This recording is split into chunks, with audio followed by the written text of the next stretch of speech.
suivez Groove Station Canada, le chemin de l'information.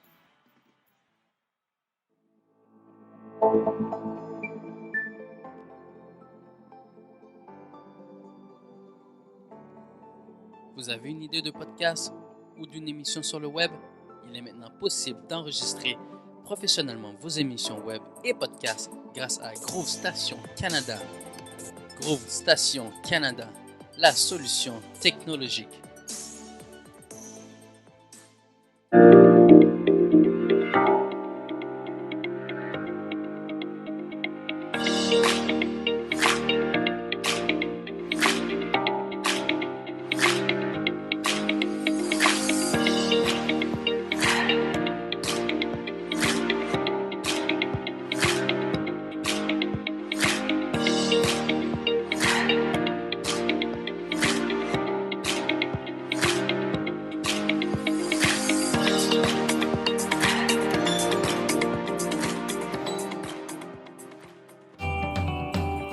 L'émission Comment dirais-je est fière de compter parmi ses partenaires le domaine La France. De la terre à la bouteille.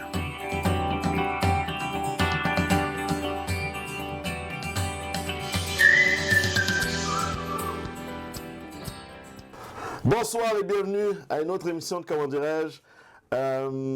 Très content d'avoir mon invité d'aujourd'hui parce que je suis un gars de sport, c'est connu. J'aime beaucoup le foot, j'aime beaucoup le hockey et je suis un fan des nouvelles de sport parce que j'aime bien être informé, bon, au niveau de l'actualité aussi, mais beaucoup au niveau du sport. Et j'ai avec moi un de mes journalistes préférés. Pourquoi? Parce que c'est un gars qui pose des vraies questions. Et je suis très content de l'avoir avec nous aujourd'hui. Jérémy Filosa, comment ça va? Ça va très bien. Merci de m'avoir invité. Merci d'être là avec nous. Jérémy, aujourd'hui, on va faire un peu le tour de ta carrière parce que je trouve souvent que les journalistes, vous posez souvent des questions. On n'a jamais la chance de vous poser des questions. C'est vrai. Donc là, aujourd'hui, c'est ça. Parfait. Jérémy, en premier, je pose toujours la question à tout le monde. Tu es dans le sport. Ouais. Et là, nous vivons une pandémie mondiale qui a affecté tout le monde. Ouais. Dont toi, au niveau du sport et par corrélation, toi. Comment, le vendredi 13, le fameux vendredi 13, là, quand Legault dit que le Québec est en pause, est-ce que tu as tout de suite réagi ou c'est venu un peu plus tard? Ben écoute, je me souviens exactement où j'étais. J'étais dans les studios avec mon collègue Philippe Quentin. Puis là, on regardait les nouvelles, puis il dit « Ça s'en vient ici et très bientôt ». Là, j'ai dit, OK, il dit, dans les prochaines semaines, c'est sûr que ça s'en vient ici. Et là, c'était genre le lendemain. Le lendemain, c'était comme, OK, on est sur pause et tout ça. Écoute, ça nous a tous frappés. Mais moi, tout de suite, immédiatement, parce que là, ils nous ont averti, écoute, les sports, ça va être sur pause pendant un bon petit bout de temps. Fait que j'ai tout de suite proposé à mon patron, j'ai dit, si tu as besoin de moi dans la salle des nouvelles, j'ai dit, ça fait depuis le 11 septembre que j'ai pas fait des nouvelles générales. Okay. Mais si tu as besoin de moi, fais-moi signe, puis je vais m'essayer. Okay. Fait qu'ils m'ont dit, bon, ben OK, demain, on va te donner quelques petites assignations, on va voir comment ça marche. Puis finalement, pendant 3 mois, j'ai fait pratiquement seulement de la nouvelle générale. Je te dirais que j'avais hâte que les sports recommencent, hein? Parce que je me suis débrouillé, mais bon, c'est pas ta passion, en fait. C'est ça, exactement. Mais je l'ai fait pendant 3 mois en espérant ne plus jamais avoir à revivre ça parce que, comme j'ai dit, la dernière fois que je m'étais déplacé aux Nouvelles Générales, c'est lors du 11 septembre. Okay. Donc, c'est quand il y a des nouvelles malheureusement mais ça, c'est parce qu'on t'affecte, on te dit, écoute, il y a beaucoup de trucs, il faut que tu viennes avec nous, ou c'est parce que tu étais là-dedans avant, puis ensuite tu as bifurqué vers le sport? Non, j'ai toujours été dans le sport. Okay. C'est vraiment par besoin que je suis allé dans les Nouvelles Générales quand vraiment, là, on se retrouvait dans une situation hors norme. Là. OK. On revient à la base. Oui. Journaliste sportif depuis 22 ans déjà? 1999, donc ça va faire 22 ans, au mois d'avril. Félicitations. Ouais. Merci. Ça a commencé comment, ça? Je veux dire, est-ce que dès que tu étais jeune, est-ce que tu as une histoire classique que, bon, tu aimais dans le sport, mais c'était toujours toi qui étais pris en dernier, puis là, tu dis, OK, je vais le commenter, ou non? Écoute, je me souviens quand j'étais très jeune, premièrement, mes parents m'avaient acheté une enregistreuse, un radio, dans le fond, là, avec des cassettes et tout ça, et je pouvais enregistrer ma voix. Puis quand j'étais très petit, j'étais passionné de sport, mais j'étais passionné, entre autres, de lutte. OK. Et donc, ce que je faisais quand j'étais très jeune, c'est que je m'enregistrais moi-même et je posais des questions Et là, je changeais ma voix et je répondais. Donc, j'étais à la fois le journaliste ou l'intervieweur et le lutteur. OK. Donc, je répondais à mes propres questions. Donc, ça faisait déjà un bon bout de temps que j'étais passionné de sport. Mon père m'a un peu transmis ça. OK. La passion pour le sport. Et, ben, écoute, à un certain moment donné, je me suis rendu à l'université, ben, au cégep, j'ai étudié en communication. Ensuite de ça, à l'université, j'ai bifurqué en langue, puis en journalisme aussi. Et ensuite de ça, je suis allé à l'école de radio de Montréal, qui n'existe plus aujourd'hui. Et c'est via mon professeur qui m'avait trouvé ma première job à CJAD, en anglais. Oui. OK? Puis le journaliste qui couvrait les expos partait. Puis moi, j'étais un passionné de baseball. OK. Je me suis tout de suite retrouvé sur le beat des expos en 1999 en sortant de l'école. Ça a commencé comme ça. Oui, exactement. Donc, tout de suite, je me suis retrouvé sur le beat des expos. Écoute, je capotais, là. J'étais jeune, je sortais de l'école. Pour moi, c'était un rêve. Et ensuite de ça, ben, j'ai ramassé des contrats à droite et à gauche pour des grandes agences de presse américaines parce que Fox Sports Radio, ESPN Radio... En anglais, il n'y avait pas de personne qui était en anglais ou c'est juste parce que ça s'est passé comme ça? Ben, écoute, pour eux, c'est plus intéressant d'avoir quelqu'un sur place. Pigiste, quoi. Exact. Que faire déplacer des gens à chaque fois. Puis il y avait une couple de gars qui venaient de monter dans leur entreprise et qui ne pouvaient plus s'occuper de ces contrats-là. Donc, moi, j'ai ramassé ces contrats-là. Sauf que je me suis rapidement rendu compte que le cash au Québec était du côté francophone. Donc, j'ai comme un peu bifurqué. Je faisais un peu les deux. J'ai travaillé à CJMS, ça fait longtemps et tout ça. Et finalement, ben, je me suis retrouvé à travailler de façon plus régulière en français. J'ai fait le vestiaire des Canadiens depuis 1999 jusqu'à aujourd'hui. Donc, ça va faire presque 22 ans que je fais les vestiaires du Canadien après les matchs. Donc, j'ai fait du touche-à-tout, là. Donc, j'ai fait les expos pendant 6 saisons. J'ai fait les Alouettes pendant une dizaine d'années. L'Impact aussi, ça fait 13 ou 14 ans maintenant que je suis sur le beat de l'Impact. Le Canadien, la boxe, beaucoup de boxe. Écoute, tout ce qui a rapport avec le sport à Montréal, j'ai fini par y toucher. Puis beaucoup de voyages aussi à l'extérieur du Canada pour couvrir nos équipes et nos athlètes. Et dis-moi, je reviens un peu à quand tu as commencé, puis tu étais sur le beat. Pour ceux qui connaissent pas exactement, être sur le beat, c'est le fait de suivre l'équipe partout. Au quotidien, exactement. Dans le cas des expos, je faisais pas tous les voyages sur la route à cette époque-là parce qu'on n'avait pas le budget. Mais être sur le beat, ça veut dire que tu couvres les activités de l'équipe au quotidien. Donc, normalement, si tu es sur le beat, il n'y a pas grand-chose qui t'échappe. Tu connais tous les dossiers de A à Z, les conventions collectives, les contrats de chaque joueur et tout ça, comme c'est le cas présentement pour moi avec l'Impact. C'est pas pour me taper dans le dos, là, mais si tu cherches un journaliste pour t'expliquer un dossier d'un tel joueur de l'Impact, ben, je suis probablement le gars le mieux équipé pour te l'expliquer. Ben, c'est drôle que tu dis ça parce que je pense que les gens, comment dirais-je, ne savent pas exactement c'est quoi le rôle du journaliste. Et justement, tu es en train de me dire que en étant journaliste, ça fait partie de ton travail de faire ce travail d'avocat, de recherchiste, de savoir exactement c'est quoi. Alors, est-ce que tu as su ça depuis le départ ou c'est toi-même qui as voulu t'informer ou est-ce que c'est général dans les journalistes qui doivent faire ça? Écoute, c'est sûr que tu apprends avec le temps. Moi, j'ai toujours été un gars curieux. J'ai toujours été un gars qui cherchait à comprendre, mais surtout à expliquer aux autres. Mais non, ça vient pas naturellement. Je vais te raconter une anecdote. OK? Donc, on recule. Je sors de l'école. 99. Exact. Je sors de l'école. Je suis au stade olympique. Un des premiers matchs de la saison, là, OK? Donc, je suis sur la galerie de presse. Et là, Vladimir Guerrero, bonsoir, elle est partie. Fait que moi, je me lève dans la galerie de presse. Yes, sir! Pourquoi personne n'applaudit? Le gars, il vient de frapper un circuit. Et là, la madame des communications vient me voir et elle me dit « No cheering in the press box. Tu n'as pas le droit de... » Là, je dis « Oh, OK, excusez. » Tout le monde me regardait. Et j'ai appris assez vite que no cheering in the press box. Même si on sait que tout le monde dans le press box. Ils sont heureux. Ben oui. Tu dois faire attention. Exactement. Donc, tu pars de là pour te rendre à où je suis rendu aujourd'hui. Et là, tu as fait beaucoup de... Bon, tu as été chanceux. Je pense qu'on crée toujours notre chance, là. Je veux dire, tu as commencé avec les expos. À quel moment tu t'es rendu compte que... Wow! Comme ton premier moment qui dit « OK, je suis dans le game. » Là, je suis vraiment là, je suis vraiment en place. Écoute, ça n'a pas été facile parce que ça a pris des années pour que je puisse gagner assez d'argent pour faire juste ça. OK? Pendant, par exemple, 5 ans, je travaillais 2 jobs. OK. J'étais croupier au casino de Montréal OK. la nuit. OK. Donc, mais j'étais tellement passionné de sport que je voulais pas abandonner, même si je faisais pas encore assez d'argent. Écoute, les premières games des expos que j'ai travaillé à CJD comme pigiste, là, je faisais 50 $. Donc, quand j'avais payé mon stationnement puis mon repas, Très simple. ou à peu près, Ouais. tu sais. Donc, je faisais pas ça pour l'argent, c'est parce que je voulais vraiment percer. Mais les premières années, quand personne te connaît, il y a personne qui va te verser un gros salaire pour être journaliste. Donc, pendant 5 ans, ce que je faisais, mon horaire, là, je veux dire, une journée typique de l'été, là, c'est que je me levais, disons, vers 2 heures de l'après-midi.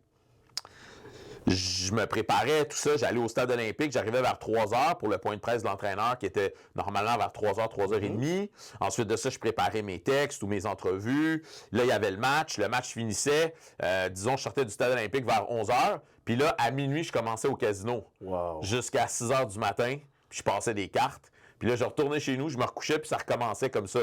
Donc, pendant 5 ans, là, je travaillais de nuit au casino pendant que j'étais journaliste le jour. C'était vraiment pas évident, là. Tu sais, ça a été des périodes où je me suis demandé, mais qu'est-ce que je fais? Tu sais, je peux pas continuer de même éternellement. J'étais brûlé. J'étais brûlé. Et heureusement, à ce moment-là, j'étais au Centre Bell, je couvrais un match du Canadien, puis il y a un monsieur qui s'appelle Michel Tremblay, qui est encore mon boss aujourd'hui d'ailleurs, qui lui était le patron des sports à XM Radio. À l'époque. Exact. XM Radio avait ouvert un département des sports en français. Puis là, ben, il a décidé de me donner une chance.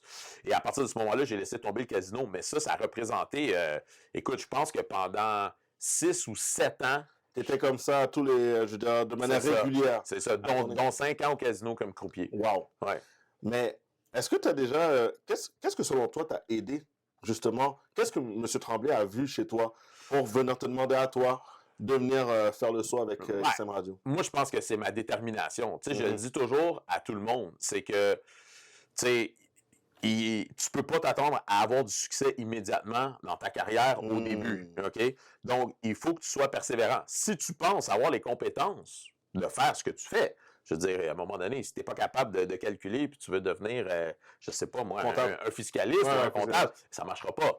Mais si tu crois en tes capacités, ben ça prend une détermination. Puis ceux qui se rendent au bout, c'est ceux qui ont une détermination hors du commun. Je me souviens, quand je sortais du casino à 6 heures du matin comme un zombie, j'étais découragé, mais j'étais comme, je peux pas abandonner. Il faut que je continue, sinon je vais être ici toute ma vie. C'était pas une job qui me rendait heureux, tu sais. Donc, il fallait que je continue de travailler 2 jobs, jour et nuit, en espérant qu'un jour, quelqu'un m'entende. Il te donne cette chance-là. Exactement. Et Michel Tremblay m'a donné cette chance-là. Puis écoute, plusieurs années plus tard, on travaille encore ensemble. C'est encore mon boss. Ouais. On a les deux migré vers CKC, qui ensuite est devenu 98.5. Mais on est demeurés l'un à côté de l'autre. Donc, on travaille toujours ensemble. Mais je dirais que c'est ça. C'est si vous avez un rêve, il y a moyen toujours de faire 2 choses en même temps. Si possible, faire un deuxième emploi qui a un certain lien avec ce que tu veux faire. Ouais.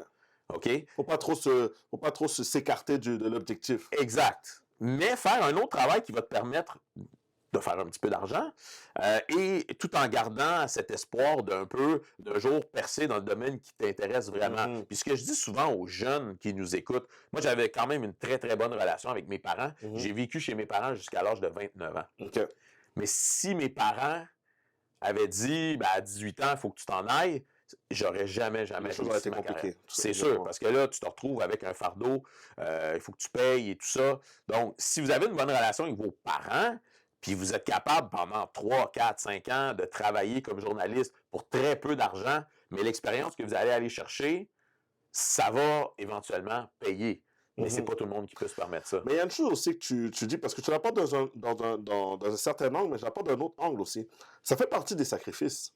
Parce que quand tu as 18 ans, et tu n'es pas dans tes... Tu n'as pas cette indépendance ou cette autonomie, parce que chacun veut se retrouver dans sa bulle. C'est quand même un sacrifice, les gens ne se rendent pas compte, mais de rester chez toi, puis de faire des concessions, c'est pas se le dire, mais on va dire... Tu as une copine, tu ne peux pas faire n'importe quoi. Exactement. Mais il y a quand même une concession à faire. Écoute, un sacrifice à faire moi, aussi. je pense que mes parents se sont quand même rendus compte que je mettais les efforts pour me rendre où je voulais me rendre. Tu sais, je n'étais pas là à la maison chez mes parents en train de me pogner le derrière. Là. Ils se sont dit, OK, ce gars-là, il bûche pour arriver. on y mettra pas des bâtons dans les roues. Donc, mais à un moment donné, tout Qu'est-ce a qui se passe? enclenché, et ben la vie est belle ensuite de ça, il y a pas de problème. Mais c'est pas tout le monde qui a la chance. Il y a des gens qui n'ont pas des bonnes relations avec leurs parents ou leurs parents veulent tout simplement pas les avoir à la maison pendant toutes ces années-là. Donc, moi, j'ai pas vu ça, moi, comme un sacrifice. comprends. J'ai vu plutôt le sacrifice de mes De parents. tes parents qui disaient, Qui ont dit, tu peux continuer ici. Continue de bûcher, tu vas arriver, puis il n'y en a pas de problème. No stress, tu comprends? Ben c'est ça. Puis à partir du moment où j'ai commencé vraiment à percer, ben là, c'est ça. J'ai poursuivi. Mais tu sais, puis c'est quand même, parce que bon, tu es de descendance italienne, et tu parles, bon, tu parles plusieurs langues, mais tu parles principalement l'anglais, le français. Est-ce que tu penses que ça t'a, à l'époque, hein, ça fait trop longtemps, mais est-ce que tu penses que ça t'a aidé ou ça t'a nuit? Je pense que ça m'a nuit. Ouais, c'est plate à dire parce que normalement, je vous dirais que dans la majorité des domaines, plus tu parles de langue, mieux c'est. Mais pas nécessairement dans les médias au Québec. OK. Parce que, écoute, j'ai eu une expérience en particulier. Je m'en vais passer une entrevue et ça se passe bien. Et j'arrive à la fin de l'entrevue, puis moi, j'ai convaincu que ça s'est bien passé. Puis là, la personne me demande c'est quoi mes origines? Fait que là, je dis ben mes parents, c'est des Italiens, c'est des immigrants italiens. Là, j'ai comme vu comme un changement. Puis là, il m'a dit, mais tu parles combien de langues? Fait que là, j'ai dit, ben j'en parle plusieurs, tu sais, puis tout ça. Puis bon, ça reste comme ça. Puis, mais c'est drôle parce qu'avant qu'il me pose cette question-là, il m'avait dit, on te revient pour la formation, Moi, dans ma tête, c'était sûr que j'avais la job. Finalement, j'ai pas de retour d'appel. Fait que j'appelle un de mes collègues qui travaille puis qui est proche avec le boss là-bas. Fait que je disais, hey, tu sais, sans demander, là, sans dire que ça vient de moi, peux-tu faire une petite enquête, tu sais? Fait qu'il me revient puis il me dit, ouais, écoute, le fait que tu parles plusieurs langues, ça les a fait hésiter parce qu'il y avait comme un pressentiment que tu allais peut-être comme confondre des langues en monde. Et tu comprends, conjuguer un verbe dans une autre langue ou que ça... Fait que, écoute, je te dirais qu'au Québec, là, mon opinion, mon expérience, t'es mieux de parler le français à 10 sur 10 que de parler 3 ou 4 langues, 8 ou 9 sur 10. Tu comprends ce que je veux dire?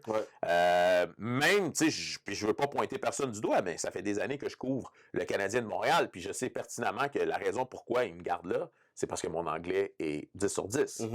Mais j'ai plusieurs collègues qui, lorsqu'ils posent des questions, les joueurs ont de la difficulté à comprendre. Exactement. Ils doivent répéter une deuxième fois, une troisième fois.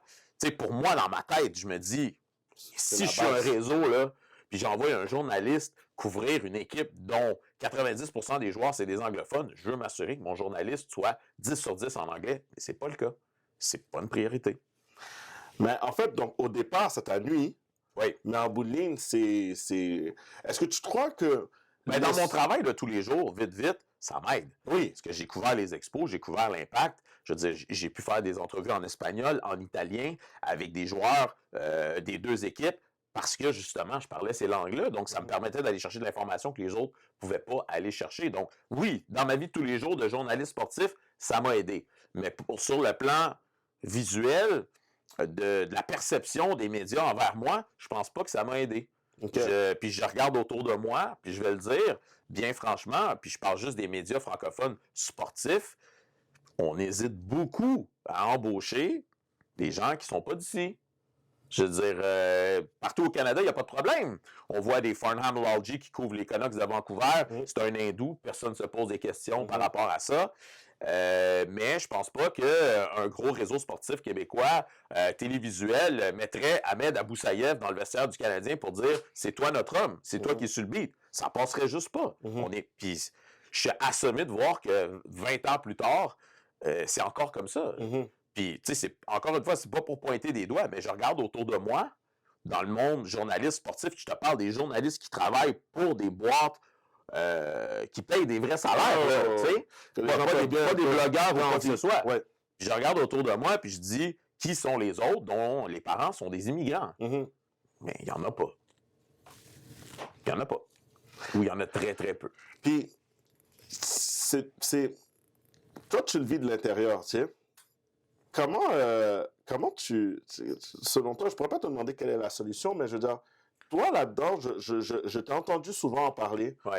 Est-ce que pour toi, c'est une manière de d'amener ta brique à l'édifice pour justement changer les choses ou c'est... Comment Pas tu vois ça? vraiment. Parce que, tu sais, je veux dire, ça fait 20 ans que je suis là, puis ça n'a pas changé. Ça n'a pas beaucoup changé. Donc, je peux pas dire que ma contribution a amené quoi que ce soit. Je vois pas d'autres Italiens percer dans les médias. C'est vrai. Je vois pas d'autres immigrants ou fils d'immigrants percer dans les médias. En tout cas, pas sportifs francophones québécois. Donc, non, je peux pas dire que... Moi, ça s'est juste adonné que j'ai été un enfant élevé dans sa langue maternelle, l'italien, parce que mon père parlait seulement italien à l'époque. Mes grands-parents, mes quatre grands-parents qui m'ont aussi élevé parlaient que italien. Et que ça s'adonnait que j'habitais dans un quartier anglophone. Donc, mes amis étaient des anglophones, mais j'allais à l'école en français. Donc, j'ai grandi avec ces trois langues-là. Un produit de l'environnement. C'est ça, exactement. Donc, mais c'est la minorité. C'est la minorité. Mais justement, là, tu vois que la pandémie a amené son lot de bonnes choses, comme un éveil au niveau de tout ce qui est féministe, MeToo, mais aussi au niveau de la cause raciale. Toi, maintenant, qui a été même appelé à parler en ondes, est-ce que tu as un regard honnête? Est-ce que tu as un regard positif? Est-ce que tu as un regard pessimiste, plus pessimiste ou optimiste par rapport à ce qui va se passer au niveau du sport? Au niveau du sport, dans les médias, moi, je vois pas encore la lumière au bout du tunnel. Là où je vois quand même une amélioration, c'est peut-être au niveau des, par exemple, de la publicité. Si je regarde des publicités à la télé québécoise, il y a eu, écoute, c'est un monde de différence comparativement à il y a même 10 ans. Je pense que aussi il y a une ouverture d'esprit par rapport à la production d'émissions de télévision qui vont viser plus les gens de certaines communautés. Je pense que ça s'en vient. On ne le voit pas encore concrètement, mais de ce que j'entends, c'est qu'il y a une ouverture d'esprit. Il y a une conscience.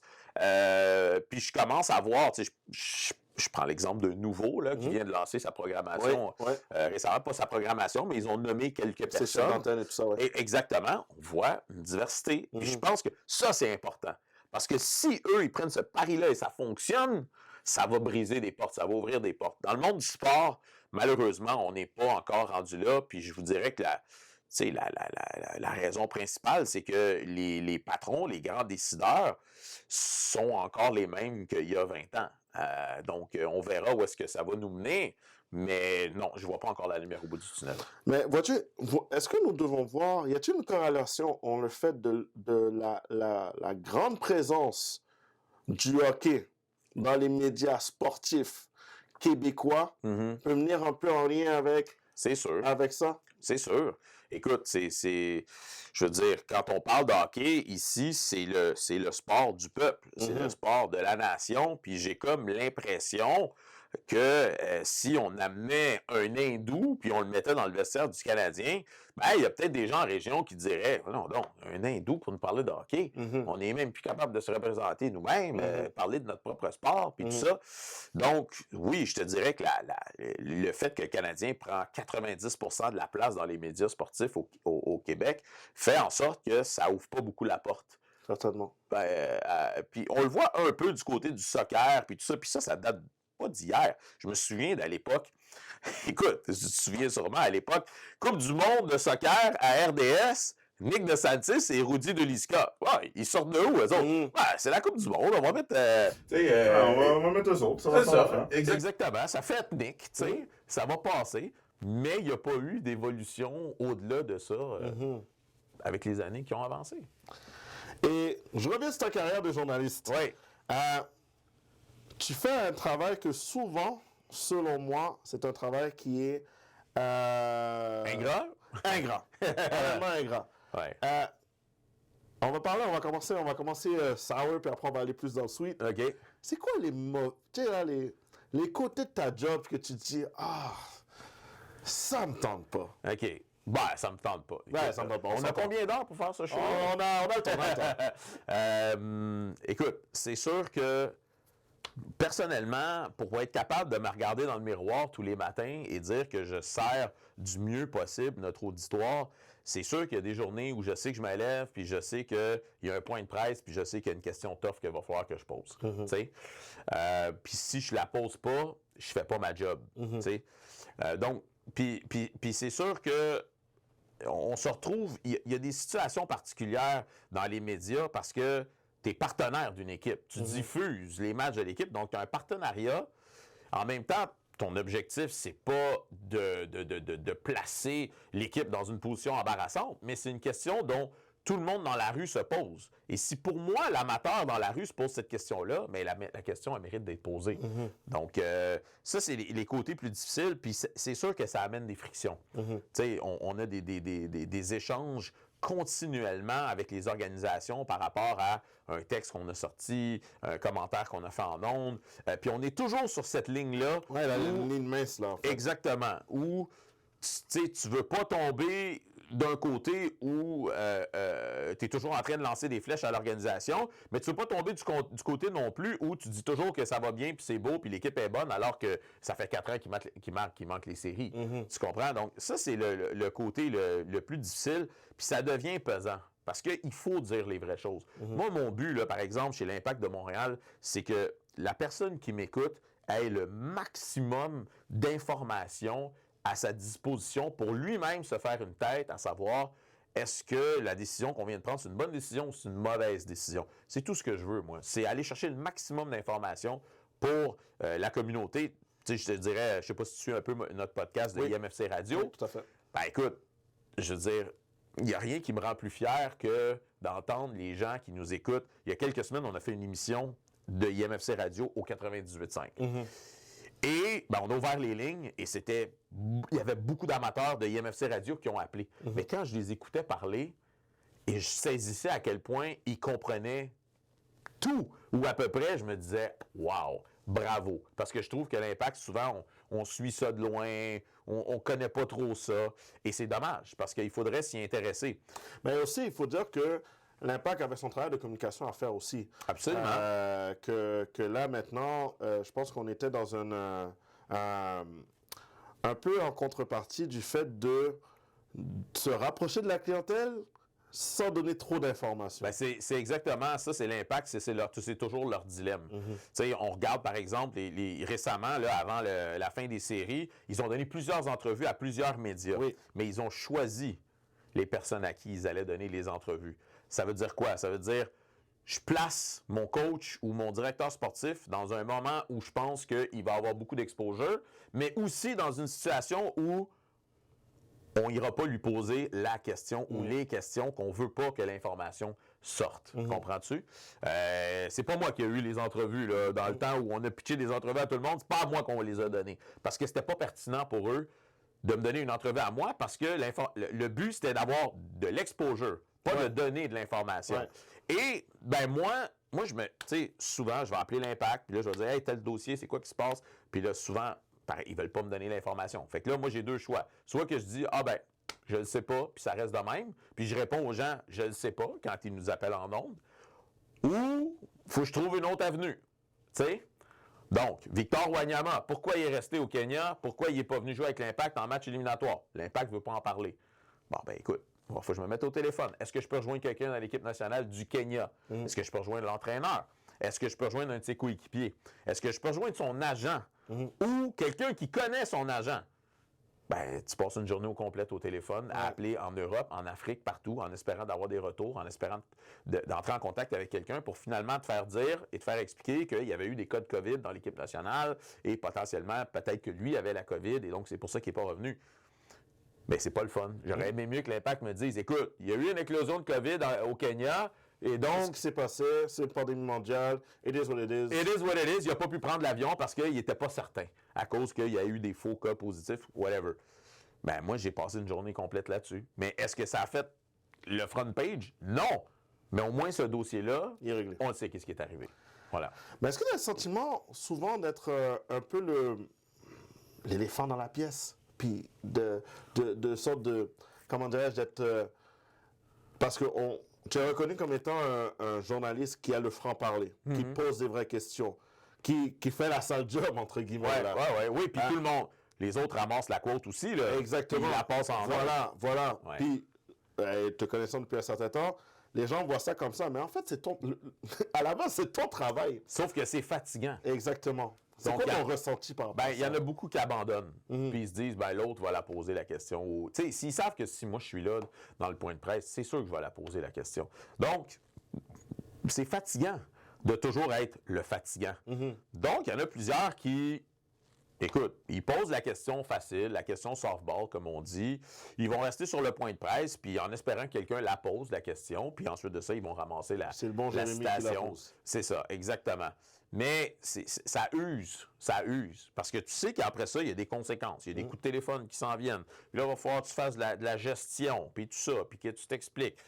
Puis c'est ça. Puis même je te dirais, dans la vie de tous les jours d'un journaliste, ça devient pesant, même au niveau de la famille. Parce que là, c'est des situations qui sont négatives et tout ça, puis ça ne te met pas de bonne humeur.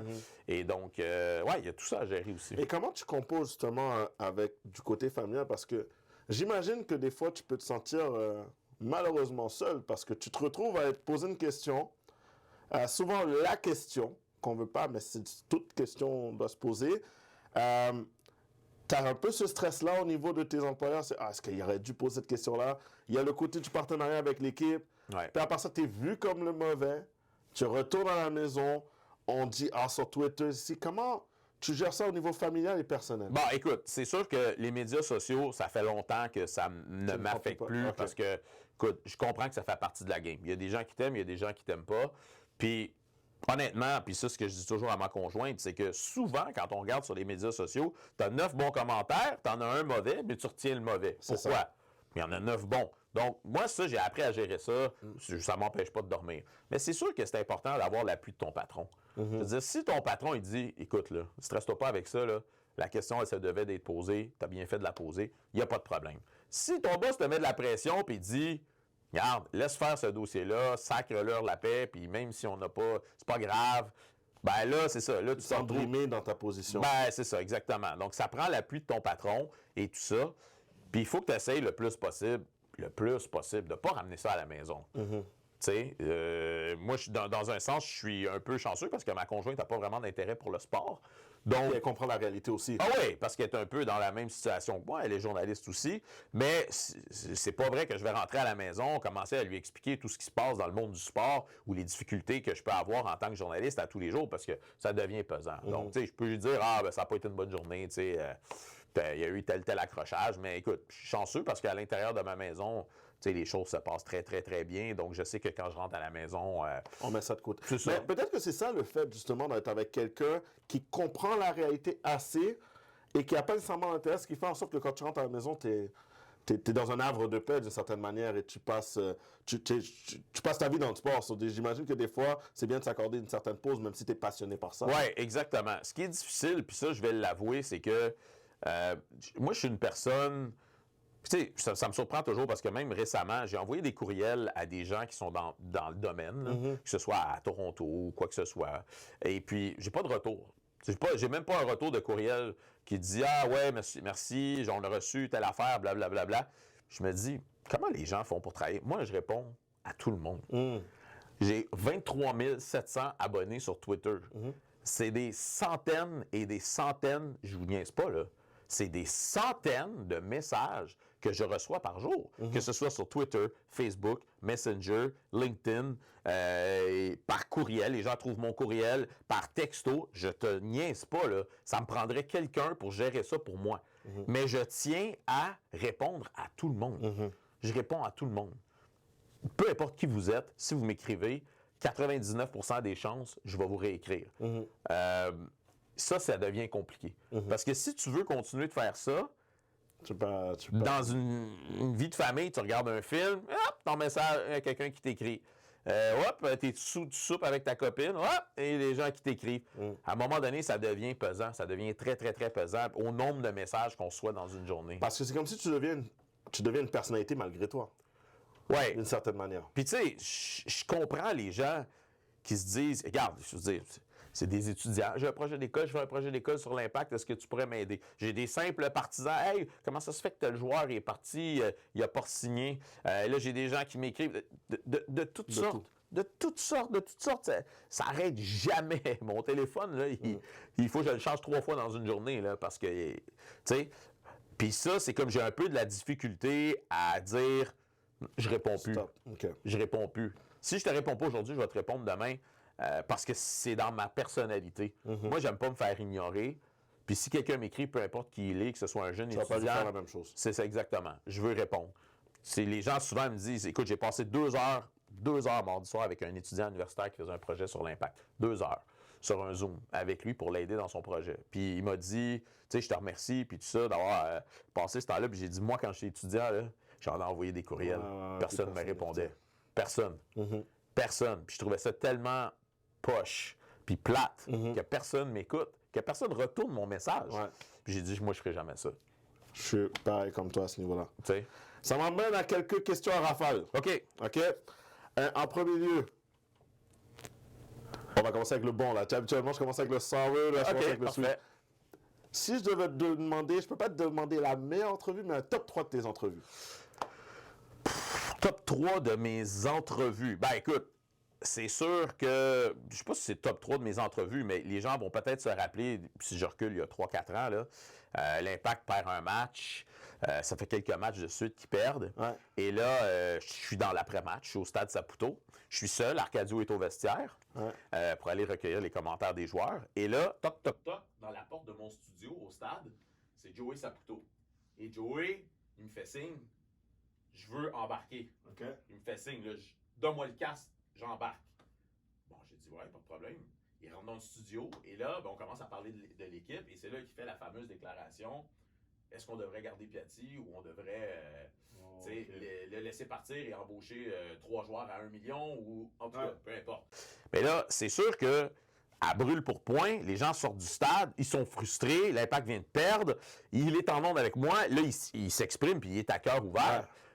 Écoute, c'est sûr que ça fait de la radio incroyable. Je veux dire, les gens ont embarqué là-dedans, puis ils ont trouvé ça sensationnel. Mais ça, c'est un peu malgré moi, parce que moi, j'avais rien à voir là-dedans. J'étais en onde quand il a cogné à la porte, il a dit « Je veux embarquer ». Donc, ça a fait un très bon moment de radio. OK, excellent. La personne que tu as interviewée qui t'a le plus impressionné? Écoute, faudrait vraiment que j'y pense. Il y en a sûrement, mais là, j'ai pas, je peux pas dire que j'ai vraiment un nom. J'essaie d'y aller par sport. Écoute, le premier gars que j'ai interviewé, OK, que j'ai eu un peu de nervosité, c'est Tony Gwynn, qui est un Hall of Famer. Ouais. Malheureusement décédé aujourd'hui. Malheureusement, il a souffert d'un cancer. Mais j'étais très, très, très jeune journaliste. Les Padres sont à Montréal et Tony Gwynn, je crois, est sur le point d'atteindre les 3000 coups sûrs. C'est arrivé d'ailleurs à Montréal. Et là, je crois que c'est Fox Sports Radio qui me disent « Est-ce que tu peux faire une entrevue avec Tony Gwynn? » Fait que là, Tony Gwynn, oh my God! Tu sais? Puis là, je m'en vais... écoute, j'approche Tony Gwynn qui revient de la cage des frappeurs. Puis là, gêné, timide. « Monsieur Gwynn, est-ce que vous m'accorderiez quelques minutes? Blablabla, blablabla. » Puis il me dit « Ouais, pas de problème. » Fait que j'ai fait une entrevue de 4-5 minutes que j'ai envoyée à Fox Sports Radio, puis tout ça, que j'ai vendu. Puis, ouais, ça a été la première. Puis le gars était tellement comme gentil. J'en revenais pas de voir un All-Star joueur de baseball ouvert, gentil comme ça.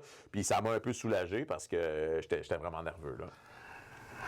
À un moment donné que tu as une entrevue où tu es, après un match, je veux dire dans les conférences de presse, une question là que tu as posée, puis qu'aujourd'hui tu dis « Ah, peut-être que j'aurais pas dû ».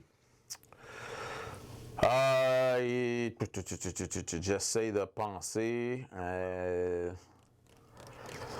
écoute, aujourd'hui, je me trouve un peu. OK, comment dire? J'ai couvert à l'époque des expos. J'étais un jeune journaliste, puis je suivais le baseball de très, très, très, très, très près. J'ai eu l'honneur d'avoir des gérants à Montréal comme Philippe Alou et Frank Robinson. Deux monuments du monde du baseball. Différents, mais des monuments. Et j'ai, à quelques reprises, remis en question certaines décisions dans des matchs, l'utilisation de certains lanceurs et tout ça. Et peut-être qu'à l'époque, j'avais pas encore la technique pour faire comprendre à l'entraîneur que je disais pas qu'il était pas compétent, je voulais juste comprendre. C'était quoi la philosophie derrière la décision. Tu comprends? Et peut-être que la façon dont je me suis exprimé, c'était pas la meilleure parce que j'étais peut-être jeune, j'étais peut-être un peu trop cocky et tout ça. Ça, je regrette un peu. Pas le fait d'avoir Poser la question. posé la question, mais la façon. manière. Exactement, parce que j'ai beaucoup appris de ces deux messieurs-là, que je passais des heures dans leur bureau à leur poser des questions sur leur histoire, leur carrière de joueur, qui était pour moi incroyable. Deux joueurs noirs aussi, qui ont vécu des moments très difficiles et qui avaient des histoires incroyables à raconter. Fait que non, aujourd'hui, je les remercie tous les deux, et si j'ai été un peu arrogant et baveux et coquille parce que j'étais jeune, je m'en excuse. OK, Voilà. excellent. Écoute, deux grandes personnalités que tu as interviewées, que tu as croisées.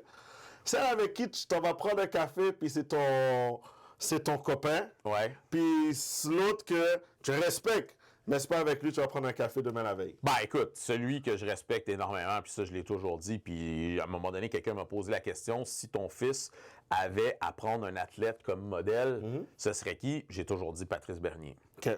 Pour moi, Patrice Bernier, pour ce qu'il représente pour le soccer au Québec, c'est l'athlète parfait. Ouais. Il fait tout bien. Ouais. Tu sais, autant sur le terrain qu'à l'extérieur du terrain, il représente, tu sais, quand il était joueur, il représentait bien sa ville, toujours travaillait très fort durant les entraînements, chialait jamais, ce que moi je serais pas capable de faire, chialait jamais, allait participer à des événements caritatifs, s'impliquait, signait des autographes, prenait des photos. C'est l'athlète parfait. Si tu veux te modeler ton fils, le dit, regarde Patrice Bernier, essaie de faire pareil. Parfait. Exact. Ensuite de ça, ben, on peut revenir à Didier Drogba, par exemple. OK? Bon, le fameux incident où je dis à la radio que je trouve qu'il se comporte comme une princesse. Tu sais, c'est l'année où il revient. Puis là, il a son propre cuisinier, il arrive en retard au camp d'entraînement, il veut pas jouer sur le gazon synthétique et tout ça. Un paquet de facteurs.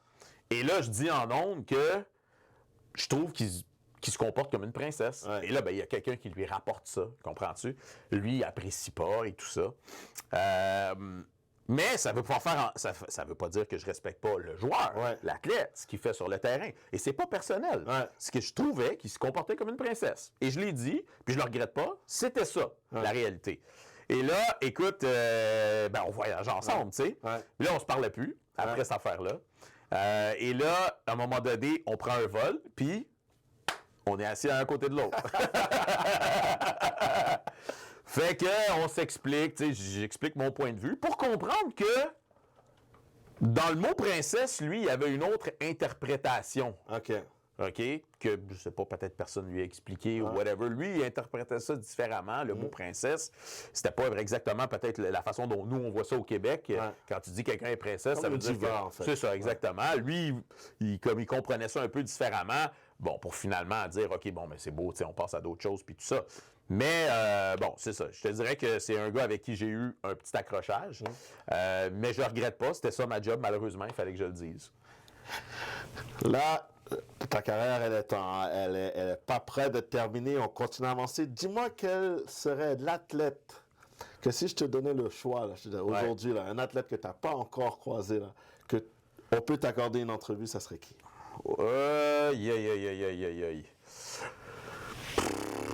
Difficile à dire, difficile à dire.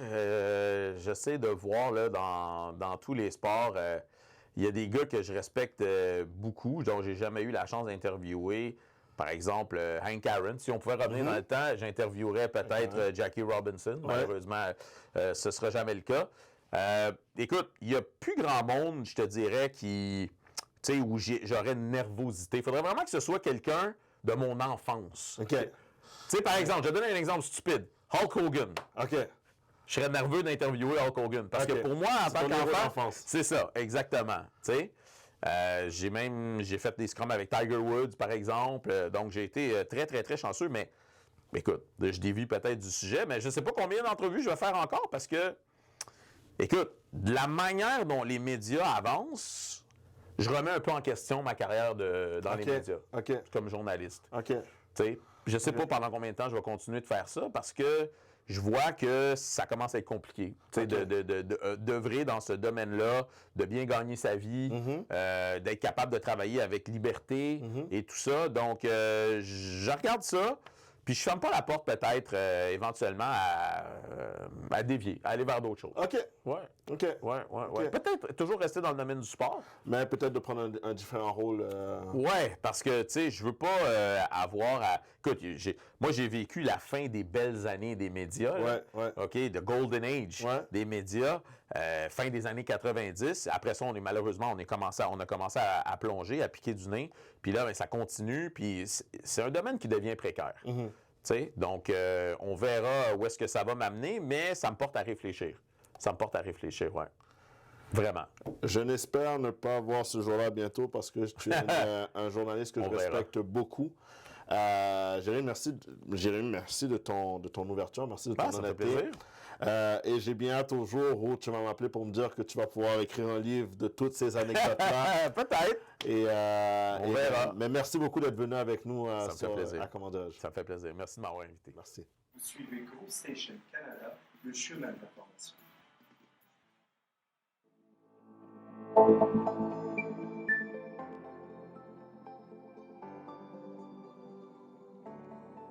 Vous avez une idée de podcast ou d'une émission sur le web? Il est maintenant possible d'enregistrer professionnellement vos émissions web et podcasts grâce à Groove Station Canada. Groove Station Canada, la solution technologique.